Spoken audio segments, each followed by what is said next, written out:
misalnya para ahli forensik, ya, polisi, ahli digital, tidak bisa membedakan mana foto Jokowi, mana foto orang lain. Ini perbedaannya mencolok sekali, gitu loh. Dari kacamatanya, masih muda pakai kacamata. Saya baru umur berapa udah pakai kacamata? Nggak mungkin nanti tua lepas kacamata bisa baca, nggak mungkin. Assalamualaikum warahmatullahi wabarakatuh. Siang ini kita mendampingi, mengawal daripada kawan-kawan pejuang kita yang dipanggil Polda untuk melakukan gelar perkara. Dan gelar perkara ini yang sebetulnya harus menjadi titik untuk menjernihkan satu permasalahan yang selama ini memang kita tuntut, yaitu untuk bisa Polda menghadirkan ya, bukti nyata ijazah asli Jokowi. Nah, ini yang kita harapkan Polda Metro memang bisa untuk bisa menghadirkan ya daripada barang bukti tersebut. Nah, apakah benar barang bukti berupa ijazah Jokowi asli yang katanya saat itu sudah diserahkan, tapi menurut Kabid Humas pada saat itu, yaitu Pak Ade Sam, mengatakan bahwa itu fotokopian. Nah, sekarang kita coba lagi untuk melihat secara langsung benarkah itu. Gelar perkara ini bisa membawa atau jasa aslinya Jokowi. Ya, bukan sekedar omon-omon, bukan sekedar scanning ataupun ya hanya fotokopian lagi. Sekali lagi, ya, saat kita melihat di televisi debat begitu luar biasa berkepanjangan, ya, sampai ada Andi Aswan katanya dia langsung dapat fotokopi atau scanning langsung dari ijazah Jokowi. Padahal menurut Jokowi pula ijazahnya itu sudah diserahkan ke Polda Metro Jaya. Nah, ini kan sungguh banyaklah ya kejanggalan, kebohongan yang dilakukan oleh Jokowi CS. Ya, untuk bisa selalu memberitakan kebohongan akan menjadi satu kebenaran. Ya, ini yang sebetulnya sedang kita kejar lah. Sampai kapanpun kita harapkan ini benar-benar, kalau memang Jokowi punya ijazah asli UGM, tunjukkan saja biar nggak berlarut, biar diantara kita nggak diadu domba, biar diantara kita ini tidak saling serang, bahasanya begitu. Ya. Nah, kalau memang Jokowi seorang negarawan, tunjukkan saja ijazah aslinya, selesai. Ya, contohnya Hakim Agung Asrul Sani, ya, tatkala diterpa isu ijazahnya itu palsu, dia nggak banyak cerita, dia nggak banyak sewa buzzer, dia nggak banyak cerita sewa pengacara untuk membenarkan, cukup ditunjukkan saja ijazah aslinya, selesai permasalahannya. Ya, andaikan memang Jokowi bisa menunjukkan Jokowi ijazah aslinya dan itu benar-benar asli, ya diteliti, di forensik, ya secara independen, ya secara bebas, maka para pejuang yang saat ini melaporkan Jokowi yang memang saat ini sedang ditersangkakan, mereka rela, mereka ikhlas untuk masuk penjara. Artinya apa? Mereka sudah siap mempertanggungjawabkan atas apa yang mereka lakukan selama ini. Tapi kan selama ini tidak pernah ditunjukkan bagaimana bentuk aslinya ijazah Joko Widodo ini. Ya, kalau kita melihat yang secara awam, ya dalam fotonya Jokowi juga udah jelas. Ya, saya nggak paham juga kalau misalnya para ahli forensik, ya, polisi, ahli digital tidak bisa membedakan mana foto Jokowi, mana foto orang lain yang ada di ijazah tersebut. Ya, mukanya saja jelas beda, kupingnya beda, kumisnya beda, giginya beda, bibirnya beda, matanya juga semuanya beda. Itu kalau itu masih dikatakan foto Jokowi, ya ini saya nggak paham. Yang ahli forensik digital ini seperti apa? Ya, ini saya nggak habis pikir. Ya, seidentik orang, ya, kembar siem bahasa kasarnya. Orang yang kembar pasti ada perbedaan. Dan ini perbedaannya mencolok sekali, gitu loh. Dari kacamatanya, masih muda pakai kacamata. Saya baru umur berapa udah pakai kacamata? Nggak mungkin nanti tua lepas kacamata bisa baca, nggak mungkin, gitu loh. Yang kedua, giginya udah jelas, bibirnya juga jelas, tuh, kupingnya juga jelas. Ini mau bilang abe, ya. Kebohongan demi kebohongan terus dilakukan oleh Jokowi. Ya, ketika menunjukkan STNK-nya saya punya, menunjukkan SIM-nya saya punya, menunjukkan BPKB-nya saya punya. Akhirnya ditanya ijazahnya, saya akan lawan. Nah, kan lucu ini. Ditanya merayatnya masalah ijazah, saya akan lawan. Apa ini? Ya, udahlah Pak Jokowi. Ya, mending Anda sadar diri lah. Sudah tua. Andai kan ini emang Jokowi yang asli. Ya, walaupun rumornya Jokowi 2023 udah mati katanya. Ya, kalau emang ini Jokowi yang asli, ya sudahlah, sadar Pak. Ya, jangan kita dibohongin mulu. Udah banyak kesalahan-kesalahan yang Anda buat selama Anda berkuasa. Ya, begitu banyak kerugian-kerugian pada bangsa negara ini luar biasa. Begitu juga dengan kasus-kasus korupsi yang melibatkan Anda sudah terlalu banyak dan terlalu besar dosanya. Bukan dosanya lagi semuanya. Ya, iya. Sekarang Noel aja bilang Jokowi. Ya. Makarim? Ya, Nadiem Makarim bilang Jokowi. Tom Lembong bilang Jokowi. Bupati yang baru ditangkap Jokowi. Iya, semuanya itu bermuara pada Jokowi. Ya.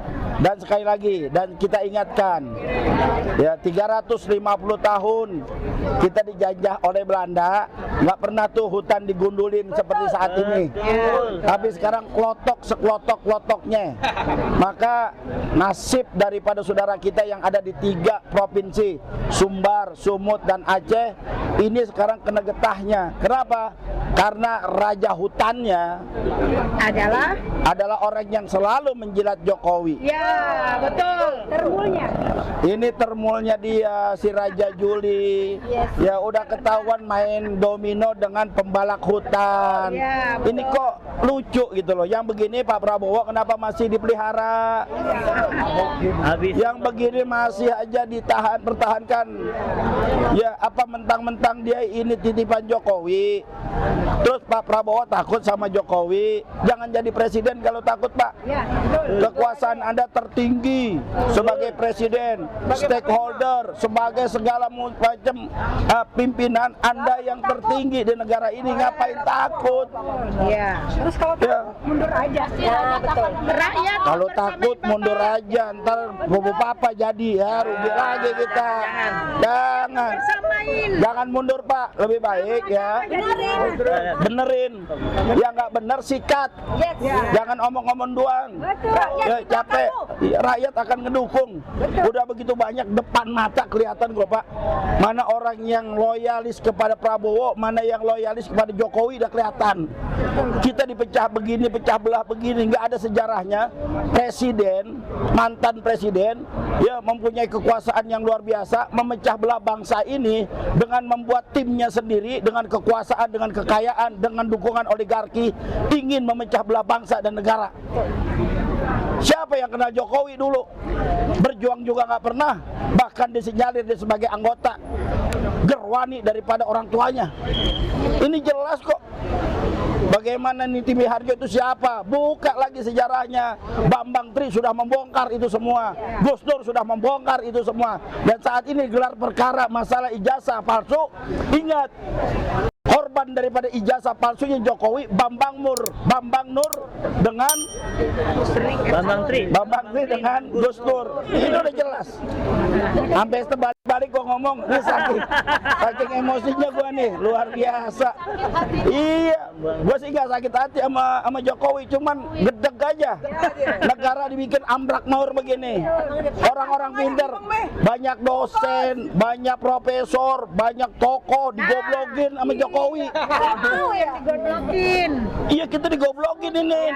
Negara besar dipimpin oleh yang nggak punya ijazah, yang nggak jelas. Iya. Ya. Anaknya juga yang sekarang jadi wakil presiden, kata guru SMP-nya nggak lulus SMP. Dia juga nggak punya ijazah. Coba. Ada kepala desa yang mencalonkan menjadi kepala desa pakai ijazah palsu, dia ditahan 2 tahun penjara. Terus Jokowi. Lihat anggota DPR almarhum Komar, ya, pakai ijazah palsu di penjara juga. Nah, ini Jokowi sampai saat ini ijazahnya belum jelas. KPU Surakarta, KPU DKI sudah menyatakan bahwa itu semuanya fotokopian dia dapat. Tidak ada yang asli. Ini harus diusut, Pak. Mungkin kalau Kapolri masih Listio Sigit masih teraman lah dia, mungkin. Ya, kalau Pak Prabowo nggak berani, ya, sebagai pemegang kekuasaan tertinggi, saya minta kepada rakyat munajat kepada Allah agar dihancurkan sehancur-hancurnya orang yang ingin menghancurkan bangsa dan negara kita. Amin. Siapapun orangnya. Iya. Ya, rakyat udah sakit hati. Lihat sana di Tamiang Utara, lihat sana di Sumatera Utara, lihat sana di Sumatera Barat, akibat kebijakan yang selama ini dibebaskan oleh mereka, oligarki berkuasa, hutan digundulin. Dan dilalahnya lagi, Pak Prabowo apa bilang? Itu juga pohon sawit ada daunnya. Yang diharapkan katanya walaupun digundulin ada kelapa sawit bisa nahan. Nggak bisa, Pak. Ini yang bisa menahan daripada air begitu dahsyatnya itu adalah akar-akar besar yang sudah dipotongin gelondongan. Menteri Kehutanan yang ngomong sembarangan, Menteri SDM-nya apalagi Bahlul. Bahlul sudah ngomong enak, 93% nanti listrik di Aceh akan menyala. Pret, Dut. NDP apa tenda Pak Prabowo pulang di Coba bayangkan, ya, sampai detik ini, sampai kemarin itu listrik belum nyala, Pak Bahlil. Presiden aja Anda prank gimana rakyat? Depan mata presiden kalian bohongin. Itu sebetulnya bos Anda ini Prabowo atau Jokowi? Kalau orang ada 2 bos, artinya bisa menjadi keputusan terakhir adalah dia seorang pengkhianat. Nggak mungkin satu orang ini mengabdi pada 2 tuan. Seorang hamba mengabdi pada 2 tuan nggak mungkin. Itu bayangin kalau begitu. Masih takut juga Mbah Lil. Ya selesai sudah, Pak. bandara ilegal gimana bandara ilegal? Udah banyak dah IMIP dan segala macam. Udah nggak usah diomongin, udah ketahuan semua. Cuman masalahnya berani atau kagak, itu aja. Jangan cuma tegas di mimbar doang, jangan cuma tegas di podium doang, jangan cuma kayak realisasinya nggak ada. Fakta di lapangannya nggak ada. Orang saya juga bisa orasi cakep, tapi lapangannya kagak bisa ngapa-ngapain. Mau ngapain? Itu loh. Bapak Prabowo, sekali lagi, Anda pemegang kekuasaan tertinggi. Jangan pernah takut, jangan pernah mundur. Kami rakyat ada di belakang Anda, bahkan siap untuk mendukung Anda, menyikat mereka yang coba-coba berkhianat pada bangsa dan negara. Terima kasih. Assalamualaikum warahmatullahi wabarakatuh. Hidup Sate Kajaya. Hidup Sate Kajaya. Hidup. Hidup ARM. Hidup ARM. Jangan pulang dulu dong. Oma belum. Ayah. Menambahi wisata kaya. saya juga heran kenapa Pak Prabowo sampai detik ini tidak ada eksekusi apapun. Sedangkan kita semua tahu bahwa presiden sekarang ini siapa? Prabowo, bukan Jokowi. Tapi Jokowi masih berkuasa di sini. Kenapa rakyat pada diam? Kenapa rakyat pada diam? Ayo, apa bersatu. takut? Takut. Ya Prabowo aja juga takut. Iya ya. Mau gimana juga?